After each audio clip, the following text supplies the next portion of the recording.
Hi, everybody.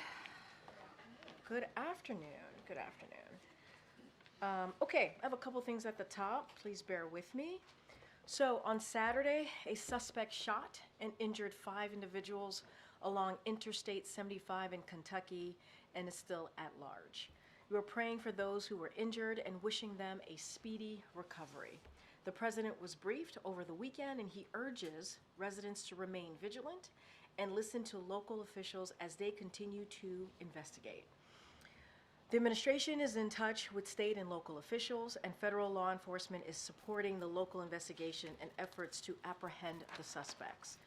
Next, we are praying for the thousands of Americans under mandatory evacuations under orders out west.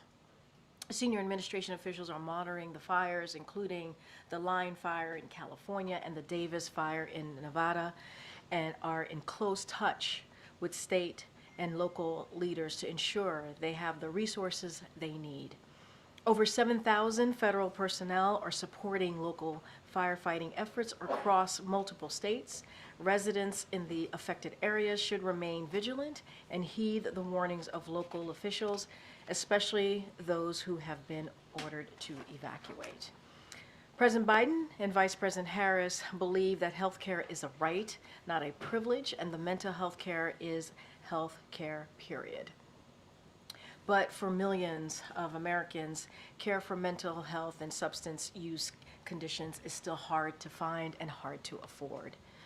Today, the Biden-Harris administration is taking a step forward, changing that by placing new requirements on health plans that will improve and strengthen access to mental health care for 175 million Americans with private health insurance. For the president, it's simple. If you have a mental health crisis, you should be able to access the care that you need, the same way you access care for a broken bone or a heart attack.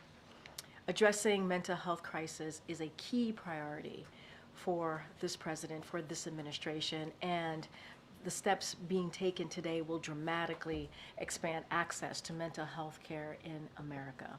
And finally, later this afternoon, the president will be joined by elected officials and advocates to celebrate the 31st anniversary of the Americans with Disability Act and mark Disability Pride Month. One of the president's first acts as a U.S. senator was co-sponsoring the Rehabilitation Act, which banned discrimination on the basis of disability by any entity funded by the federal government and paved the way for the Americans with Disability Act. Since taking office, President Biden and Vice President Harris have carried the same commitment to ensuring disabled Americans are treated with dignity, respect, and inclusion, are able to live and thrive in their communities. Under the president, under this administration, the Biden-Harris administration, Americans with disabilities have seen historic increases in employment and earnings, and the administration has taken significant steps to protect civil rights and promote full participation in society. And that work will continue. With that, I will turn it over to my colleague, Admiral John Kirby, who's here to take some questions on the House Foreign Affairs Committee's report released yesterday on the Afghanistan withdrawal. With that, Admiral. Thank you, Karine. Good afternoon, everybody. As you saw today, House Republicans released their investigation report into Afghanistan withdrawal. This comes, of course, 2 years after their first report, and this one says little or nothing new. We've already issued comment about the one-sided partisan nature of this report, so I'm not going to belabor that right now, but I do think a brief rundown of actual facts is important. First, on the very day this administration took office, the Taliban was in the strongest position it had been in years, and the Afghan government the weakest. The Trump administration cut a deal called the Doha Agreement that mandated a complete U.S. withdrawal from Afghanistan, and yes, that included Bagram Air Base, by the end of May 2021. That deal also released 5,000 Taliban fighters from prison. 5,000 fighters. In return, the Taliban agreed not to attack U.S. troops, which is a good thing because the former president reduced our presence in Afghanistan from about 14,000 down to 2,500. As General Frank McKenzie, former commander of U.S. Central Command, said himself in testimony, the Doha deal had a, quote, really pernicious effect, unquote, on the Afghan government and military. As we saw, it demoralized them and it disenfranchised them. They knew right then and there that America was on its way out. Indeed, in October of 2020, then President Trump ordered his military to rush the exit from Afghanistan and have everybody leave by Christmas of that year. President Biden, for his part, faced a stark choice when he came to office. Abide by the flawed agreement and end America's longest war, or blow up the deal, extend the war, and see a much smaller contingent of American troops back in combat with the Taliban.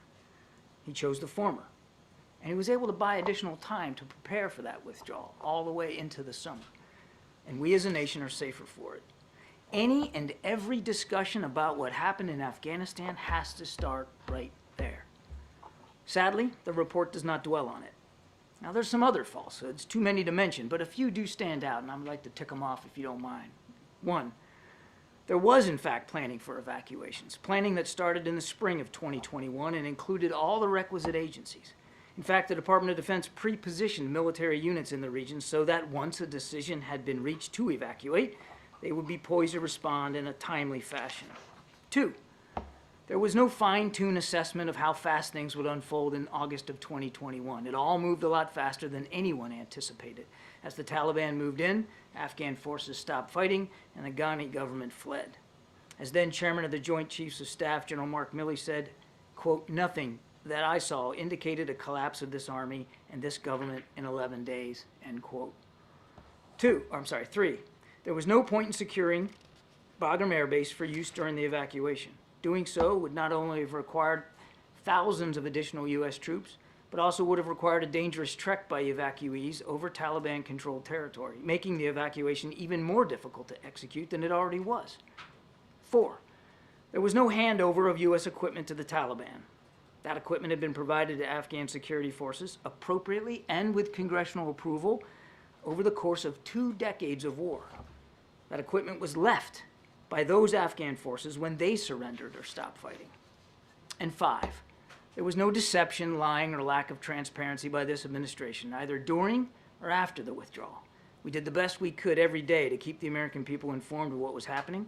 We conducted our own after-action reports and shared those too with the public. And as I mentioned, we cooperated extensively in this investigation and we continue to work with the War Commission. Ending wars is more difficult than starting them. President Biden knew that. He acknowledged that. But it doesn't mean that the decision to end this one was wrong or that the withdrawal wasn't conducted as professionally and as bravely as was humanly possible given the circumstances. It doesn't mean we don't grieve and mourn with the families of those whose lives were tragically taken during the withdrawal, especially at Abbey Gate on the 26th of August of that year. And it doesn't mean that we don't still look with awe and admiration at the many thousands of men and women who waged this war over the course of 20 years. Troops, diplomats, intelligence experts, contractors, and civilian employees from this and dozens of other nations. They accomplished the mission for which they were sent to Afghanistan. They helped make us a safer nation. Sadly, 2,461 of them did not make it home. And many of those who did still struggle with the wounds of war, seen and unseen. As the President has said, we owe them and their families a debt of gratitude that can never be fully repaid.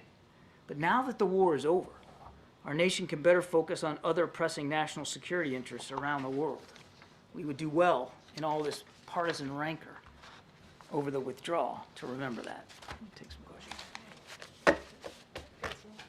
Thanks, Admiral. It's been reported that Iran has sent short-range ballistic missiles to Russia for use in Ukraine. Can you confirm that this transfer happened, and how concerning is this? I cannot confirm the reports that the transfer has happened, but I would point you to what we have said in the past, that any such provision of that kind of technology would not only have a deleterious effect on the Ukrainians' ability to continue to defend themselves and certainly on the lives and livelihoods of Ukrainians, but could, depending on what the deal, how it's consummated, have equally deleterious effects on the Middle East. And Iran that already has an improving ballistic missile program, we could only assume would want to stand to gain from some sort of partnership with Russia to improve their capabilities in the region. And of course, given all their destabilizing activities, that's a dangerous outcome. And is the White House prepared to increase pressure on Netanyahu to accept a ceasefire deal, potentially doing something similar as the United Kingdom in terms of withholding more weapons? I can't think of anything we haven't put more pressure on ourselves on than to try to get this deal. And we still, I think I just drew on myself. I think we know how urgent this is. And we're working night and day to try to see if we can get a deal in place. Hamas is the main obstacle to this right now. Thanks, Admiral. A couple of things. Firstly, on Afghanistan, so would you argue that the withdrawal is a success, or do you admit that there were failings involved in that? I'd point you to the after-action report, where I think we've been very clear about the planning efforts and the execution of the plan. No plan of any operation whatsoever ever goes exactly according to the dictates by which you laid it out. Clearly, there were moments of great violence, and there were moments of mission execution that didn't go exactly the way we wanted it to go. I mean, nobody's walked away from that. But in the main, we were able to get 120,000 some odd folks out of there safely, with an airplane taking off about once every hour. And again, we've laid it all out in an after-action report that the State Department did, that the Department of Defense did, that we did here. And sorry, just very briefly on the point about Keir Starmer's visit and Gaza. I mean, is the president going to be pressing Prime Minister Starmer to perhaps reverse his decision on the arms sales, or conversely, might he be seeking some advice about about how the U.S. might do that and hold arms? We're looking forward to the visit. There's an awful lot to discuss. I think you can expect the Prime Minister and the President to talk about what's going on in Ukraine, what's talking about the Middle East, even in the Indo-Pacific.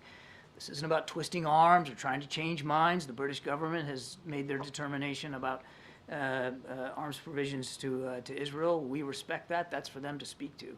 This is about how we move together as principal allies and good friends on a range of foreign policy issues. And I think it's fair to say that that as part of this meeting on Friday, it will focus heavily on an extended agenda of foreign policy issues, expanded agenda. Thanks, Karine. Admiral, there have been requests, or there have been signals from congressional Republicans they'd like to continue this investigation into what happened in Afghanistan. Has the White House received any more requests for people to testify? Would they entertain them? I'm not aware of any additional requests for more testimony. Has anyone from the White House or the broader administration been invited to tomorrow's gold medal ceremony for the families of the 13 service members There who will died? there will be quite a few from the Department of Defense, both in terms of active duty admirals and generals and civilian political appointees in high leadership positions that'll be there. And on the, going back to sort of accountability and after action, was anyone ever held accountable by the president directly for what happened with the withdrawal in Afghanistan? And if not, remind the audience why not. We have all held ourselves accountable for the progress of the withdrawal across the administration, and it was a true interagency effort to get those 120,000 people out and to make sure we removed our diplomats and our military personnel safely. As I said, Ed, not everything went according to plan. Nothing ever does. And we mourn the loss of those 13 lives at Abbey Gate every single day here. Their sacrifice is not forgotten. But again, we hold ourselves all accountable for that. One other part of the world, because there's been some movement regarding Venezuela just in the last day. The opposition candidate, Edmundo Gonzalez, is now in Spain seeking, or expected to be granted political asylum. There's been a lot written and reported in the last few days about what the administration may or may not be trying to do to get Maduro to leave by the end of the year before his next term would begin, even though the U.S. and others don't necessarily think he has. What is the latest on what the U.S. is trying to do, and would they ever help Gonzalez come back to Venezuela? I don't get into hypotheticals one way or another about Mr. Gonzalez and what his future might be. He wouldn't have had to seek political asylum if he wasn't accused of trumped-up, ridiculous charges and forced in that manner to flee his own country. What needs to happen next is Mr. Maduro needs to heed the call of the international community and, quite frankly, the Venezuelan people, and release the data so that the whole world can see what the Venezuelan people, who they voted for, and that their democratic aspirations are met. We have in the past, you've seen, levied sanctions against Mr. Maduro and his regime. I don't have any announcements today, but I can tell you we're constantly looking at what our options could be going forward, depending on the decisions that Maduro makes. And does the White House anticipate any surge in illegal border crossings or attempts to do so because of the instability in Venezuela? Haven't seen that play out. I mean, obviously, we'll watch this as closely as we can. As you well know, the numbers at the southern border have reduced and reduced significantly in the past months, but have not seen any indications of a surge coming out of Venezuela. John, China said that they'll be holding joint naval air drills with Russia starting this month. What's the level of concern from the administration that these two countries are cooperating? Is this a sign of deepening cooperation? I think it is, sure. We've been watching this defense relationship grow and deepen over the last couple of years to include the exercise of their militaries in both air, at sea, even on the ground. So we'll watch it like we watch all exercises. But I don't. These are two nations that don't have a long history of working well together. Certainly not militarily. These are two nations that don't necessarily fully trust one another in the region or beyond, around the world. So I see no reason for us to change our own military posture or deterrent posture as a result of this exercise. This is a long planned exercise. It's a part of their regimen. So we'll watch it and monitor, but there's no there's no dramatic imminent concern about it. All right, just a couple more. Go ahead. Thank you, John. Firstly, on China, there are a raft of bills up for vote in Congress this week that have to do with keeping China from accessing Inflation Reduction Act funding, that limit their EV market, that try to counter their influence on culture. Are these things that the administration supports? And do we expect to see these carried through in the Harris administration? Well, let's see where it goes. I don't like to talk about draft legislation one way or the other. Okay. Well, let's talk about Afghanistan then. Chairman McCall drew a direct line and countered something you just said, which is you said they helped make us a safer nation. He believes that the withdrawal from Afghanistan. Right, Jackie. Do you need a minute? He argues that the withdrawal from Afghanistan has in fact made the United States more susceptible to terrorism because of those prisoners released from Bagram. What can you say to the American people to assure them that this administration is trying to keep them safe, and how safe are they? Boy, just go on CENTCOM's website. Look at the press releases that they send every time they take out a leader of ISIS or an Al-Qaeda leader. We have proven the case about over-the-horizon counterterrorism capability to a fairly well. Now, that doesn't mean we're sitting back, resting fat, dumb, and happy. That's the kind of capability you have to keep working at and keep trying to improve, and we are. I think it's also important to look at what else is going around the world. You know who would have loved for us to be stuck in Afghanistan for another 20 years is President Putin, President Xi. They would have loved that. But now, because we're not in a ground war in Afghanistan, a ground war for which the original mission had long since been accomplished, we're able to focus on those more modern and relevant threats to our national security posed by nation states and non-nation states around the world. But as for counterterrorism capability, again, we have proven time and time again that we are able to monitor the threat and deal with the threat, sometimes in near real time if need be. Not taking it for granted, not saying we don't always have to keep sharpening it, but believe me, we're focused on it.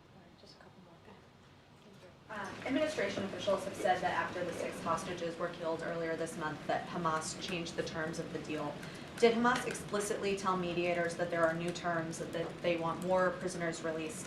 And would you still characterize negotiations as on the verge of a ceasefire and hostage deal? To your first question, yes, Hamas did change some of the terms of the exchange, and that has made it more difficult for us to get there. I'm sorry, your second question was? Would you still characterize the deal as on the verge?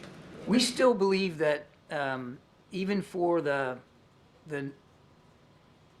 new amendments that Hamas has made, that it's still worth an effort to try to see if we can't get back into a ceasefire negotiation, but we're not there right now. Sir, there's a report that the president's convening his national security team on this issue today. Obviously, it's not on his public schedule. Is there anything more you can say about who he's bringing in or what he's doing, or is this part of the ongoing conversation? I think there was a little bit of a miscommunication, Kelly. What was being referred to was his normal presidential daily briefing where he's presented with the intelligence of the day and has a chance to speak to some members of his national security team when he does that. It was not a major NSC meeting. Thanks, John. The American citizen who was killed in the West Bank on Friday, Aysen Arege, has the president had a chance to speak to her family at all?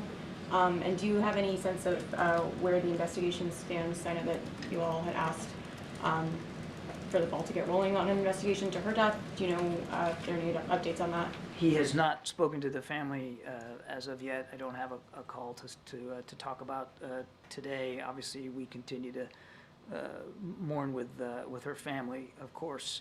The Israelis have reached out, made sure that we knew that they were promptly investigating this. As I understand it from just before I came out here, they are moving swiftly on this investigation and will soon, we think, in coming days, be able to present their findings and conclusions. We'll obviously withhold our judgment until we see that. We've called for a complete, thorough, swift, and transparent investigation. We'll see what they learn. Okay, final question, go ahead. Oh, hi, thank you. Do you have any response to Russian drones violating NATO member states, Latvia and Romania for the weekend? I think you're talking about reports that parts of drones, I think, have landed in Allied territory, if you will. This is unfortunately not a new development. It has happened over the course of the war in Ukraine, where missile fragments or drone fragments sometimes get caught up in the combat, in the air combat, and land in a neighboring nation. We watch that closely, as you might imagine. We're in close touch with our allies and partners about that. But it just underscores the danger that Mr. Putin's war in Ukraine has now caused to the whole European continent, and the fact that the security landscape has changed, not is changing, not will change, but actually has changed, which is why we're doing everything we can to make sure Ukraine can defend itself. All right, thank you so much, Admiral. Thank you. Thanks, John. Thank you, guys. Okay, all right. Hi, Chris. It's been a while. It actually has been a while, right? It actually has. All right. Question, first of all, on the war in Gaza. The UN Secretary General said the UN was willing to monitor any ceasefire deal. Is this something the White House is interested in, perhaps taking them up on that offer? Say that one more The time. UN Secretary General said the UN would monitor any ceasefire deal. Is the White House interested in taking them up on that offer? Look, as you know, there is, and the Admiral just spoke to this as well, we're continuing to have those conversations. We continue to want to make sure, right, that we get these hostages home. We want to make sure that we have an end to this war. That's what the president has said. And so we are pursuing certainly all efforts, is something that the president said, to secure a deal that would release, again, the hostages that are being held by Hamas. We cannot forget that the murder of the 6 hostages by Hamas and has actually put us in a place where this is incredibly, even the urgency is even more clear, right? And the new demands they've made have called into questions, right? Hamas's readiness to do any deal at all, and the sincerity of the negotiations. And that's what we see.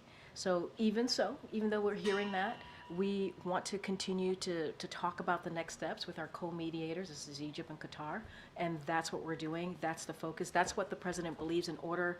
The best path forward is to get this hostage deal, and that's what the president wants to see. The Vice President is preparing for a debate tomorrow night with Donald Trump. Has the President spoken to the Vice President about the upcoming debate?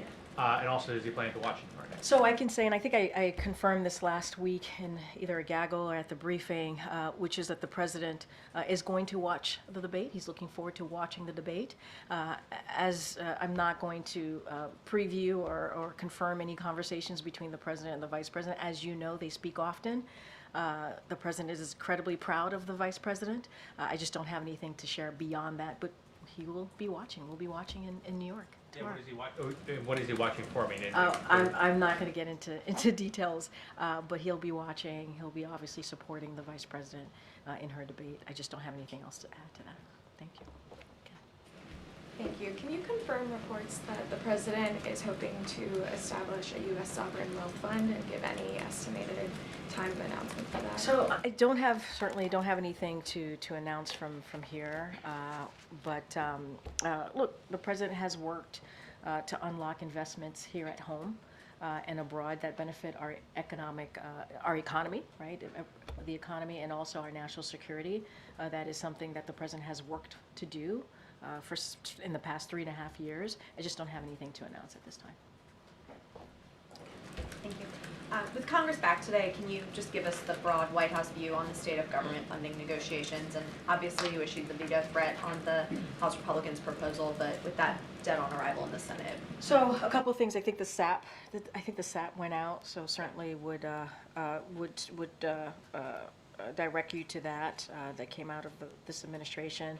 But with the end of the fiscal year rapidly approaching, obviously by the end of this month in September, Congress needs to pass a short-term continuing resolution to provide more time to pass full-year funding bills. We urge Congress to do this quickly, to pass this quickly, to keep the government open. It is really easy. It's like their number one job. They know how to do this, to keep the government open and provide that emergency funding for disaster needs. I just talked about that at the top, about the needs that we're having just right now out west, as they have done on a bipartisan basis. They've done this before, many times in the past. They need to get this done. The proposal from House Republicans is not a solution. It's just not. It contains a partisan poison bill, would erode our national defense, undermine our competition with China, fail our veterans and seniors, abandon communities struck by disasters, and hurt programs that support small businesses while making healthy tax cheats pay what they owe. So House Republicans should stop wasting time.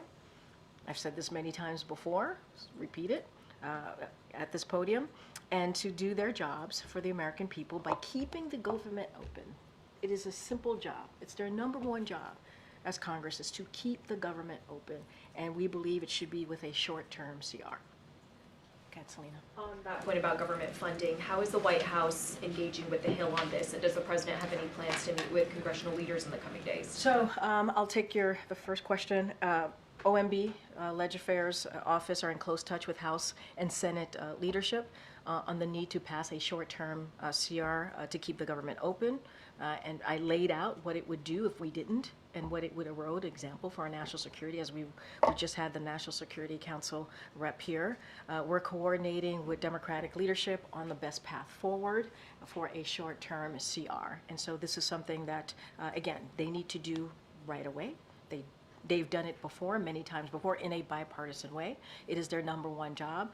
Again, OMB and our Leg Affairs Office. And to your second question, the president speaks regularly with congressional leaders and gets updated regularly as well from his staff. And Congress knows how to do this. They do. They know how to do this. This is the most basic thing, most basic part of their job, is to keep the government open. So they know this. They don't need to hear from the president on this directly. They know this. They know this. And they can do it in a bipartisan way, as they have in the past. And on the debate, when's the last time that President Biden spoke to Vice President Harris, and do they plan to speak again before she takes the stage tomorrow night? And just anything you could share about the advice or words of encouragement, or just what those conversations have been like? I'm not gonna detail any private conversation that the president and the vice president has, whether it's debate or not debate. It's not something that I'm gonna do at all. But I don't have a readout of the last conversation that they've had. What I can say is that he'll be watching. He supports, obviously, the vice president, is very proud of her, and I just don't have anything else to add. And will the president be watching with staff or his family tomorrow night? The president will definitely be watching. I know I will. I know you all will. I don't have anything beyond that. Yeah, Jackie. Thank you, Karine. 31% of... Good job on... Thank you. It had wings and now it's dead. 31% of... I killed a bug.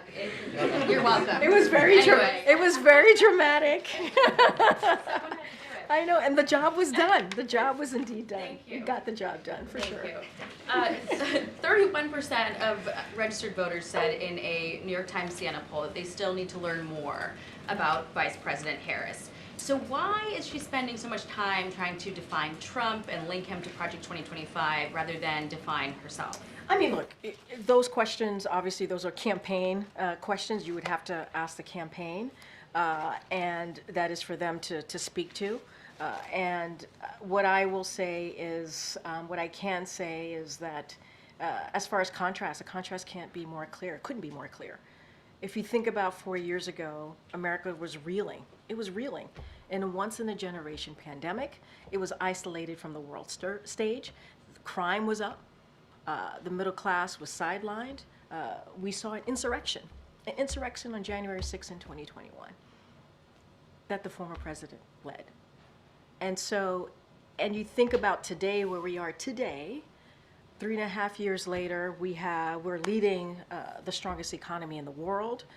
You hear the comeback stories in places like Milwaukee, to Dayton, to Scranton, Pennsylvania. And so we have done what people said we couldn't do, which is turn the economy around, turn the country around, be a leader on the world stage. And I think it's important for Americans to know and to be reminded where we were and where we are. And look, and the president certainly agrees with her. He agrees with her, you know, her leadership, her policy decisions. He agrees with her when it comes to making sure that, we need to make sure that we stop what Maganomics, right? When you think about the $4,000 tax hike on working Americans. You mentioned Project 2025. That's something Republicans support. Is a radical idea, a radical policy agenda that's going to do more harm to the American people. Trump has repeatedly disavowed it, distanced himself from it. I mean, And I said Republicans. That's something that Republicans support. So this is not anymore being cast as something that Trump embraces? Let me just get that straight. I mean, look, you asked me a couple things. You asked me about the contrast, why she continues to make the contrast. You have to talk to the campaign on her strategy and how they're moving forward. I laid out for you the contrast could not be more clear where we were when we walked into this administration, when the president walked into the administration, where we are today. And that's because of this leadership of this administration, the Biden-Harris administration. Project 25 is something that Republicans, I'm not going to speak to the president, the former president on this, but that Republicans are pushing. It's a radical idea. We're talking about more radical abortion bans, cuts to law enforcement, cuts to education, repealing Affordable Care Act, and repealing the Inflation Reduction Act, which, by the way, beats Big Pharma, which is something that many elected officials tried to do and couldn't get done. The Biden-Harris administration tried to get it done. That's what I can speak to, and that's just a reality. That's what's in that agenda. That's what Republicans are pushing, and that's what I can lay out for you. To the campaign, but the campaign's not holding regular briefings. They don't have a forum, a Q&A forum like we have here, and you're the spokesperson for the Biden-Harris administration. I just answered your question on why the contrast could be more clear. I just answered your question about Project 25 and what it's trying to do and what Republicans are supporting. I just laid that out. I don't think it was the question I asked, but I do appreciate the answer. No, you asked me why the vice president's campaign, the Harris campaign, is not doing X, Y, and Z. I said to you, you gotta talk to the vice president's campaign, and that is, there's the Hatch Act. I gotta be mindful to that. You know that. That is, I can't answer that question. How about I try one different way? But I can talk to contrast. You asked me about contrast, and I just laid it out. Thank you. I appreciate that. Does President Biden define Vice President Harris as a progressive Democrat? Look, the vice president has been a critical partner to this president.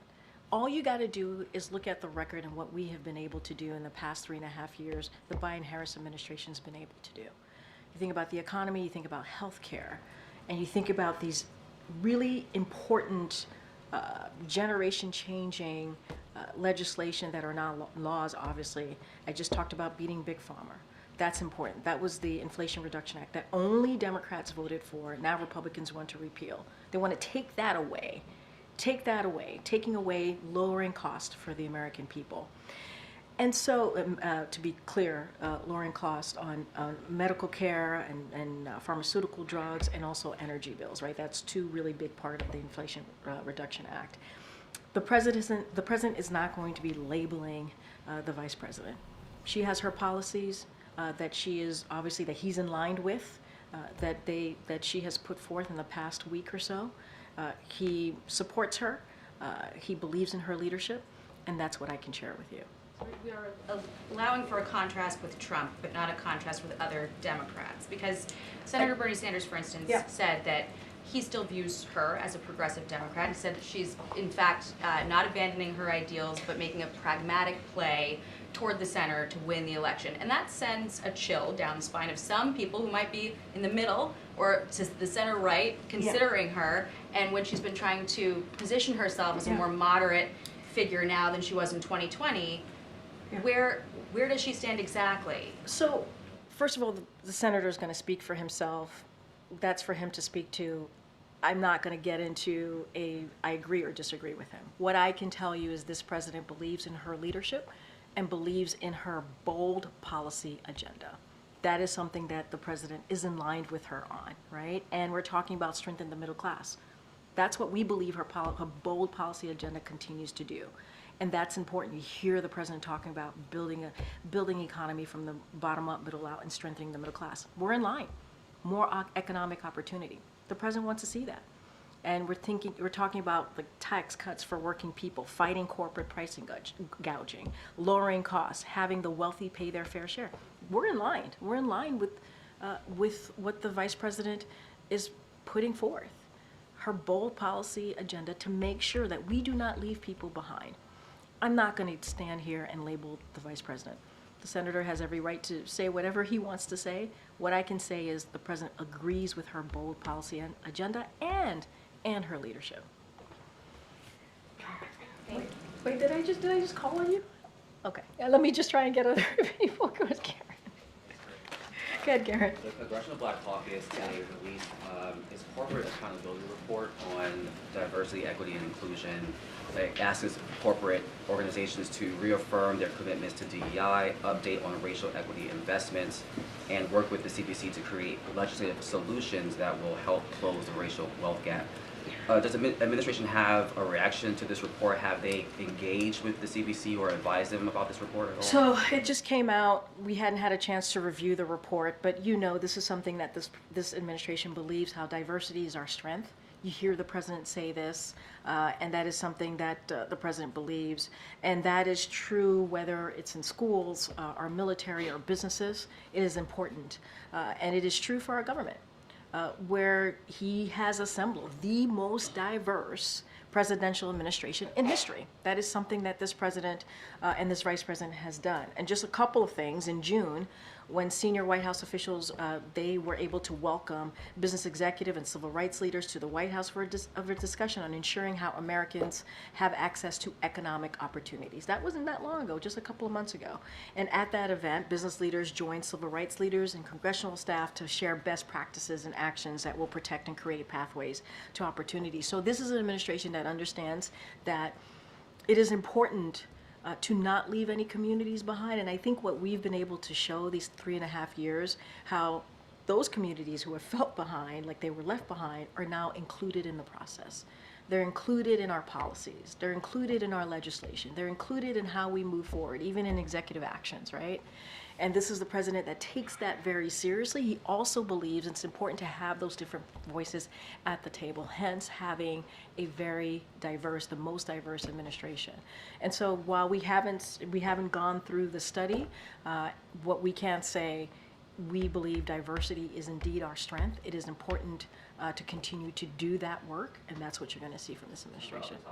CBC is also, as you know, hosting their annual legislative conference this week, and the president is hosting a Black Excellence brunch on Friday. Was that intentionally planned for this week with CBC?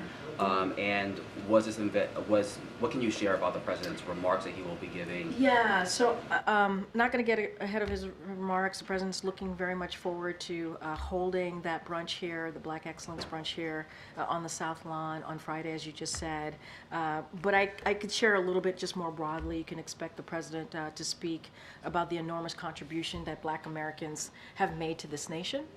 You've heard the president say that before as well, and continuing our efforts, as I just stated moments ago, about making sure that there are opportunities for all Americans, including Black Americans. So that is something that the president certainly, I think, will touch on, and you will hear more from him on Friday. Is the President or Vice President attending the Phoenix Awards and giving remarks this year? They We'll did have more to previous years? share in a couple of days. We'll have more to share. Go ahead, sir. Go ahead, sir. Go ahead, sir. Yeah, on mental health parity, enforcement's long been an issue, and many plans haven't complied with requirements over the years. Does the administration plan to be more aggressive in terms of enforcement going forward on this? Well, anything that's might be the legalities of it, I'm just not going to get into hypotheticals. It's obviously an issue that's very important to us. It's a great step forward when we talk about the mental health parity, and it's a parity, right? Healthcare, mental health, it should be healthcare. And so we're going to certainly continue to make sure that effort is a key part of this administration in the next 4 or 5 months. Any legal stuff, I'm just not going to get into hypotheticals or anything like that, but this will continue to be a priority that I can continue to be very clear on.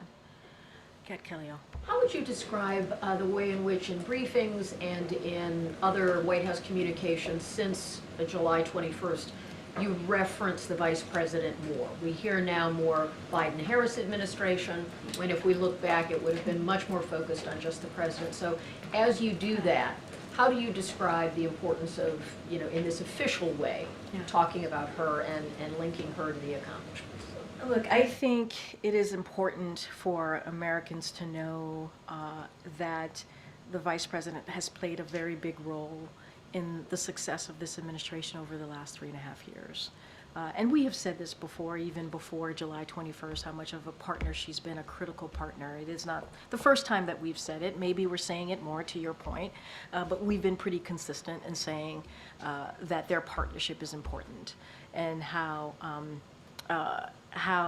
she has had even a critical role. If you think about some of these historic pieces of legislation where she was that vote, the vote that she made in the Senate, helped pass that legislation and turn it into law, the Inflation Reduction Act, for example. And so, I think it is important to note how much of a key partner that she's been. And that's something that the president wants us to do. He wants us to make clear to the American people that Vice President Harris has been here from day one, obviously, and has had a leadership role, and will continue to do that. And do you see that as a part of her introducing herself to the country, which is something her campaign has talked about, but again, in this official lane? No, I get the official lane. Look, I don't want to get into murky waters here by getting into her own strategy. That is certainly something for her to speak to. But we want to make sure that people understand, the American people understand, that this continues to be a partnership. This is a partnership, and we've said that before. We've said that throughout the last 3.5 years, and the president respects her leadership. He respects her bold policy ideas, as I was speaking to Jackie about back and forth moments ago, and he supports that. And I think it's important for the American people to understand that, to be very clear. And that's one thing that we want to be very clear about from here. Go ahead, in the back. The Office of Management and Budget has asked federal agencies to start thinking about the transition, that regardless of where we are in a couple months and who wins, there's going to be some kind of transition.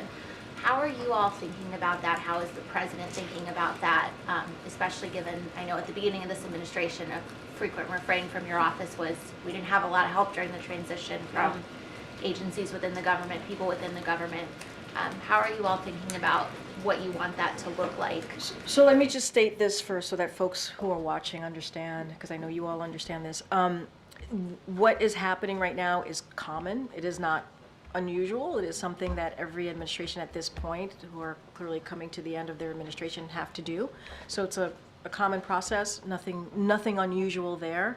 I'm sure we will have more to share to your question, but the president, look, when it comes to the job that he has had for the last 3.5 years, almost 4 years, he takes that very seriously. He takes everything that he does, everything that comes out of this administration very seriously, because it's about the American people. It's not about him. And in order to have a a successful government, he has to have that leadership to make sure it's a successful government, right? It doesn't matter for him or whoever is next. So I'm certain we'll have more to share. But again, it's not unusual. The president's always going to do what's right for the American people, and this is part of that. The last transition was, you're talking about how it's not unusual for government to start thinking about this, Yeah. but the last transition was anything but usual. I agree with you. I'm not disagreeing. Disputed. But that's not going to be what this president does. Has he given any specific guidance? Has your colleagues begun thinking about how you want to make it different? Yeah. 4 years ago was not normal for a lot of reasons. You are exactly right. I'm not disagreeing with you, and we do not want to go back there, right? We do not want that. We do not want to repeat what we saw the last time around in the last administration. It should not be about someone's personal agenda. It should be about the American people. And I think if you've seen anything, especially these past couple of months from this president, is that he cares. He puts the American people first, and that's how, in your question, that's what he's going to do. He's going to do what's right for the American people, and how do we move forward in the way that we put them first. That's the best that I can answer that for you. Thank you. No problem. Thanks, Karine. Good to see you. I wonder what the White House makes of former President Trump's comments over the weekend saying, when I win, those people who cheated in elections in 2020 and 2024 will be prosecuted to the fullest extent of the law. Have you seen those comments? Has the president seen those comments? And what do you think of them? I could say I have not spoken to the president about those types of comments.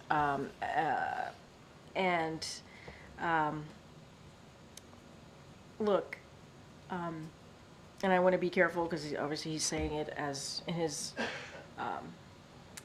campaign capacity, but that type of rhetoric is dangerous. This is not who we are as a country. This is a democracy. And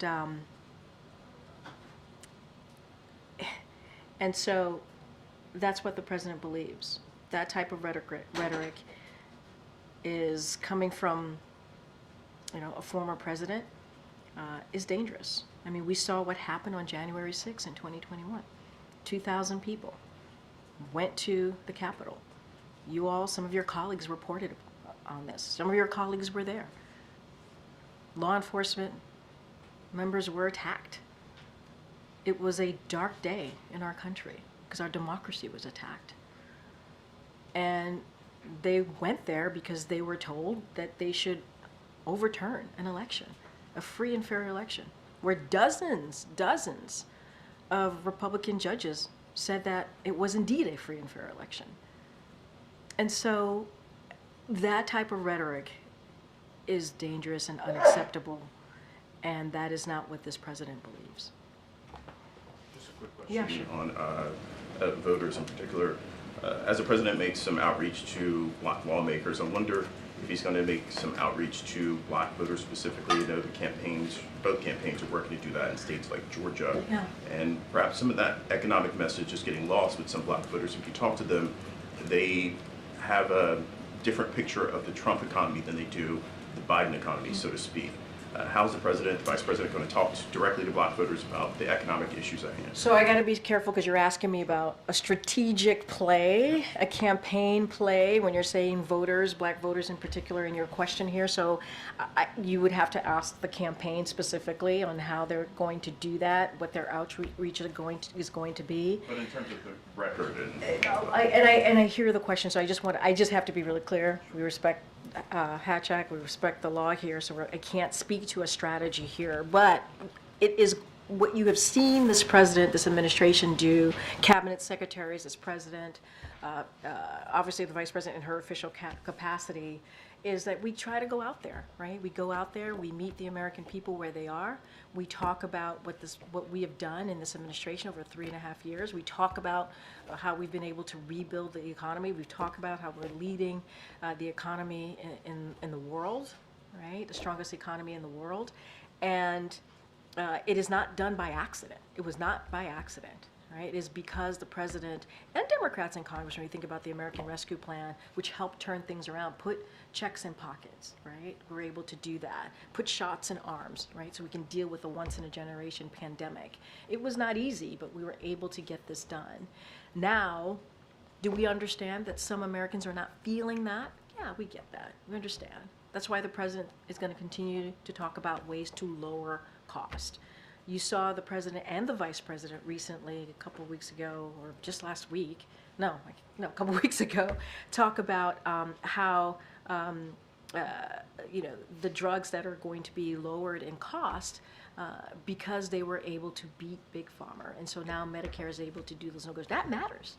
That matters to Americans. So we're just going to have to continue to talk about it, let Americans know. I can't speak to the campaign strategy. That's something that they'll speak to. But the president believes it's also his job to communicate directly with the American people and to let them know what we're doing. And the economy, the healthcare, climate change, even on the world stage, and how we're being in our leadership and how we're leading in that way. And so, we're going to continue to do that, be out there. Recently, the U.S. identified the first case of H5N1 in a person that had no known animal contact. And I wonder if that changes the posture of the White House's pandemic office, or if there's any updates as to how the administration is tackling this outbreak. So look, we take all of this very, very seriously. So what we're going to continue to do is continue to monitor and help states where it's needed, right? Assist where it's needed. I don't have an update for you, but obviously our number one priority when it comes to the pandemic office and also other White House offices, and what we're trying to do here is we want to make sure that American people feel safe in communities out there, and so we're going to monitor it. I don't have an update for you here at this time, but we take this very, very seriously. I think we're going to start wrapping up. Go ahead, Ed. I know. Thanks. Karine, I'm going to ask you about jobs. So the Biden-Harris administration, the Biden-Harris administration has been touting manufacturing jobs for the past year. But the last jobs report showed that manufacturing lost 24,000 jobs, and the trend over the past 3 months has been a loss of 11,000 jobs per month on average in manufacturing. So why is it going the wrong direction? So look, we pay attention obviously to all these reports. What we also want to do, yes, we pay attention to reports, we pay attention to data, but we also want to make sure it's taken into context. And so we can't lose that as well. A couple of things, manufacturing investment has hit all-time highs for 6 consecutive quarters. That's important. Factory construction has more than doubled to an all-time high. And it takes time for factories to build and to be built, and also manufacturing jobs to be created. And so we've created over 1.6 million jobs in manufacturing and construction. So you got to put this all into context. And we've seen businesses invest more than $900 billion in manufacturing and clean energy. And one analyst said, and I quote them, "After years of inaction, America is now building factories at a rapid rate." And that is because of what we've been doing, which is investing in America. And there's always more work to be done. And that's something that you can see from this administration. So you need more time? Is there a time frame as to when those jobs will materialize? I don't have a time frame for you, but what I can say is we got to take them all into context, right? We do. Like, data is important. We pay attention to reports, but we can't miss what we've seen the last 6 months, right? Consecutive 6 months as well. We can't discount the investment that this administration has been able to make into manufacturing, right? We can't discount the 1.6 million jobs that have been created. That is important. The $900 billion in investment, we can't discount any of that, right? That has to be put into the context as we're looking at this particular question that you're asking me about manufacturing jobs. All right, everybody. Thank you so much. Thank you so much.